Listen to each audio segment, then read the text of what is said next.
les gabarres, les truffauts, on en a parlé tout à l'heure, le Cher, ça remontait jusqu'à la Seine. Pourquoi les gens de l'Allier et les Auvergnats, entre autres, sont si connus à Paris? Eh bien, parce qu'ils ont fait, comme disait Rétif de la Bretonne, ce qu'on appelle la culturation. Ce déplacement de la province vers Paris. Et c'est ce dont tu veux me parler aujourd'hui, Pierre-Olivier Bell. Oui, oui, parce que effectivement, on les connaît, hein, les bougnats, on les appelle comme ça. À Paris, ils ont amené le charbon, ils ont amené le vin. Évidemment, tout ça, c'est pas fait par l'autoroute A71. Hein, elle n'existait pas à l'époque. Donc, on passait par l'eau parce que c'était finalement un des chemins les plus directs.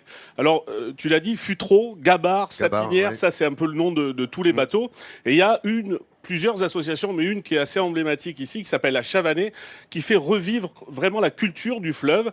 Et je vous propose donc de suivre la bande de Manu, qui est un des capitaines mariniers, à bord de sa Gabarre, un des derniers bateaux qu'ils ont construit à Château-sur-Allier, vous le voyez, le reportage. Tu la bascules à mort complètement ? Ça marche.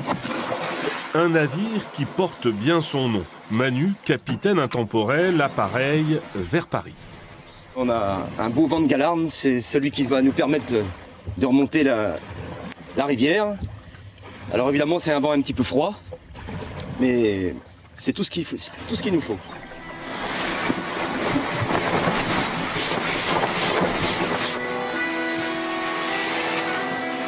Comme chaque année lors de la fête de la rivière, Manu et son équipage s'emploient à ressusciter la navigation et à construire des futreaux, une barque locale utilisée sur la Loire et ses affluents.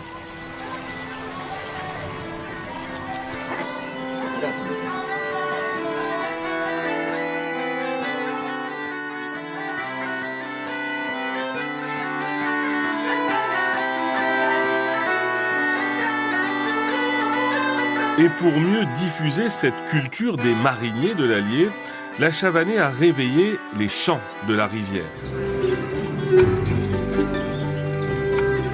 Car ces mariniers construisent eux-mêmes leurs bateaux.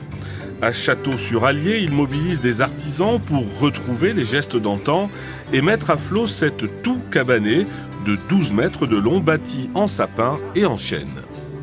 Le toux cabané, c'est un des bateaux les plus fréquents autrefois sur l'Allier.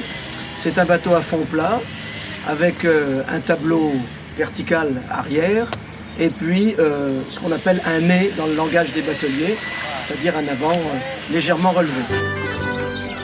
Manu et l'équipage d'Hors du Temps poursuivent leur route.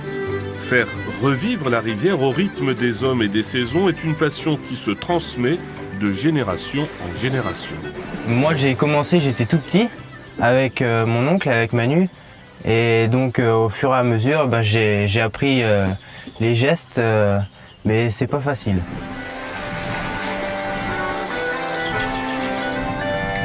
Ce qui est vraiment important pour nous, c'est montrer l'aspect humain de cette rivière. Historiquement, l'homme était très présent en utilisant la force pour emmener toutes les marchandises qu'il avait emmenées à Paris, à Orléans, à Nantes.